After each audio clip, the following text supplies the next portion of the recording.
There's a Roman maximum in law that says, "For he that would be deceived, let him."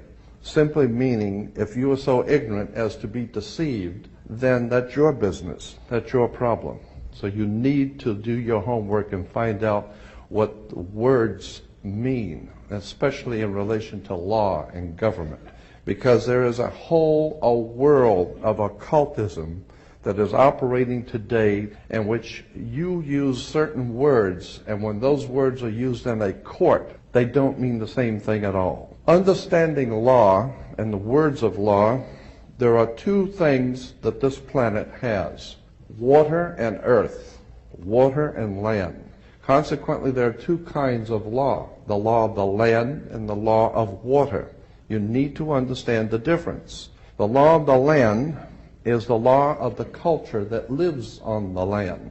And so consequently, the law of the land is different in every country. You can do things in America you can't do in Russia. However, there is a higher law that dominates the entire world. It's called the law of the water. The law of water is referred to as the law of money. It doesn't matter what color you are, where you're from, or where you live. Money is money. And anytime you're doing banking or using money, you are now under the law of water, maritime admiralty. If you go back in history where all of this began, back in the land of Canaan, and you probably have heard in the Bible, the land of Canaan.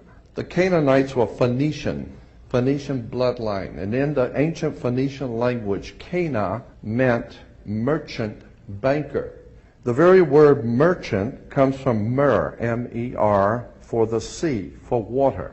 As a mermaid, we have merchant. Merchant, bankers. Let me give an example of the difference between the law of water and the law of the land.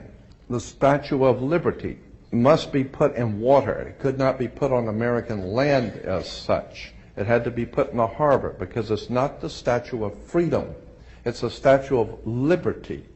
Liberty is what a sailor gets when he pulls into port on a ship. He gets liberty. He's not free. So America is not the land of the free and the home of the brave. We're not free or brave, period. And make no mistake, they do not pick words by chance. These words are very serious. Now let me give you an example of how this law of the water works. Why is it that you have to go to court? You go to court because you play basketball and tennis on a court. How do you play tennis on a court? You play with a racket. Why? Because that's what it is. It's a racket.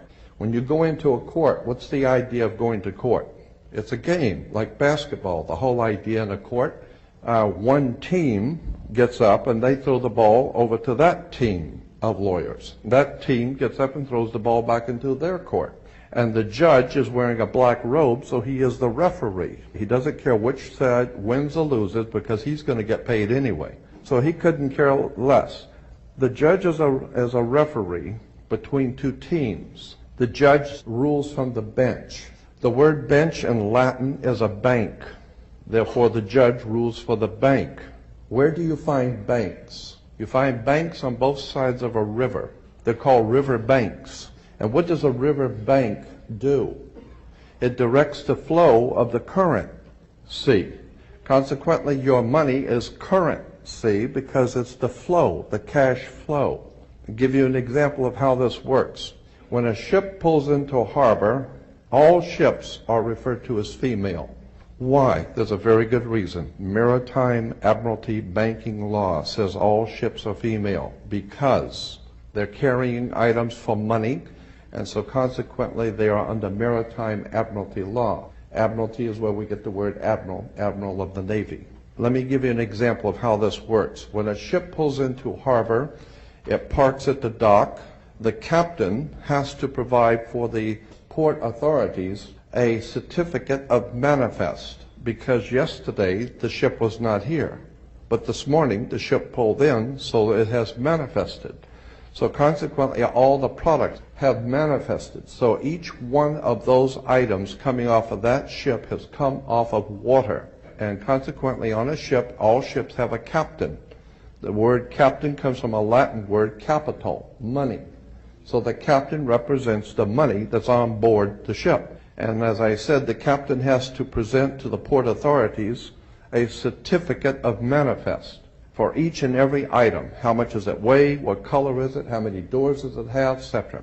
The ship is sitting in its berth. Wherever a ship sits when it docks is called its berth. Berthing a ship. All the items, as I said, coming off that ship represent money.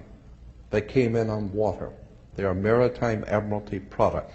Now, when you were born, your mother's water broke. And when your mother's water broke, you came out.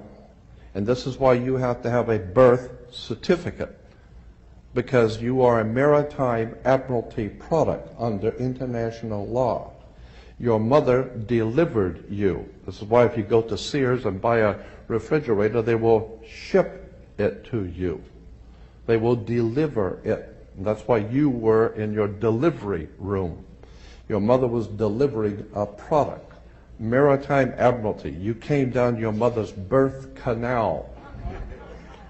And once you, and as you're taking one of the televisions or the cars off the ship and it falls down and breaks, that's all right. Sometimes they're stillborn, so consequently you've lost money on that one.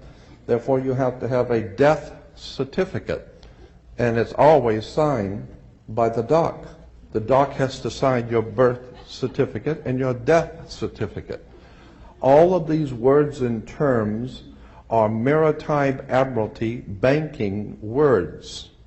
And therefore, if you understand lawyers and judges and courts and government are all under international maritime admiralty law. All religions, all churches in the world operate under maritime law. This is why all churches are divided into denominations, like 20s and 50s and 100s. This is why they're called denominations, because all churches are nothing more than the product of maritime admiralty banking. It's an extraordinary story of occult treason, high treason, and crimes against the state. Make no mistake about it. The concept of human, spiritual, intellectual, and physical freedom never, ever existed on the earth. Think about this. When cowboys in Indian movies, when the cowboys would ride into town, they were wearing guns. How come they could walk into a bar carrying guns? And if two guys got in an argument, they could go out on the street and draw on each other in front of the sheriff's office, and the sheriff would do nothing. The reason why is because before 1868, all Americans were considered sovereigns. In 1868, there was a corporation founded. They referred to it as the United States Corporation. And they stipulated that anybody who would be a member of that corporation or work for that corporation would be called not an employee, but a citizen. So today, if you are asked, are you a citizen of the United States? What you think you're being asked is, are you lawfully in this country to do business? They didn't ask you if you were in America lawfully. They ask you a specific question. Are you, of your own volition, out of your own mouth, testifying that you are a citizen of the United States? Because in that way, citizen of the United States means you are an employee of a foreign corporation operating on international maritime law. So today, the President of the United States is the President of a privately owned company. The company is called United States. And the word president is always a word that is used in corporate law. Banks have presidents. All companies have presidents. So there's a corporation called United States, privately owned, and it has a president. Privately owned, out of England. And you need to understand words and terms. Because I believe that there is a divine presence in the universe that men call God. And one day that divine presence is going to move on the earth, and we're going to see freedom come back to this world. And when it does, you're going to need to understand words and terms and how they have been used to trick you. These words have been used to enslave you.